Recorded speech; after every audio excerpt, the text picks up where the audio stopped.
Salam sejahtera dan tetap semangat untuk belajar ilmu hukum.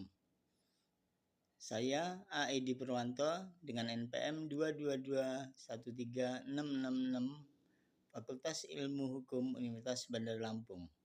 Saat ini dalam rangka mengerjakan tugas mata kuliah Hukum Perdata Internasional dengan dosen pengampu Ibu Aprinisa SH MH. Kali ini kita akan membahas tentang titik taut dalam hukum perdata internasional. Kesempatan kali ini kita akan berbicara tentang titik taut. Pengertian dari titik-titik taut.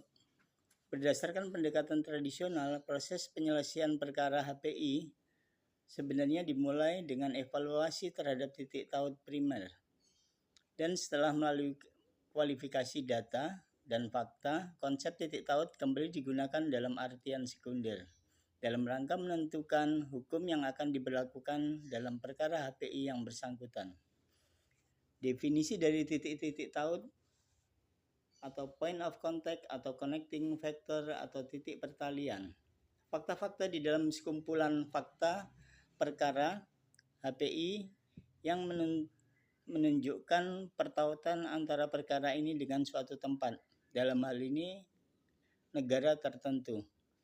Dan karena itu menciptakan relevansi antara perkara yang bersangkutan dengan sistem hukum dari tempat itu. Atau seperti yang dikatakan Sudargo Gautama, titik-titik pertalian merupakan suatu hal atau keadaan yang menyebabkan berlakunya suatu sistem hukum tertentu. Sebagai ilustrasi, seorang warga negara Jerman yang sehari-harinya berdomisili di London, Inggris, dan akhirnya meninggal di Perancis dan meninggalkan sejumlah warisan di Italia, Inggris, dan Jerman. Sebelum meninggal, ia telah membuat sebuah testament untuk mengatur harta warisannya itu. Testament dibuat di Perancis ketika para ahli waris bersengketa mengenai pembagian waris ini, maka mereka sepakat untuk mengajukan perkara di pengadilan Jerman.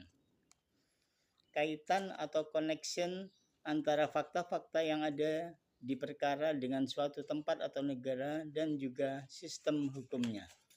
Yang pertama, kewarganegaraan atau nasionalitas pihak pewaris dalam hal ini Jerman. Yang kedua, tempat kediaman tetap atau domisili pewaris dalam hal ini Inggris. Yang ketiga, letak benda atau situs rei yaitu Italia, Inggris, dan Jerman.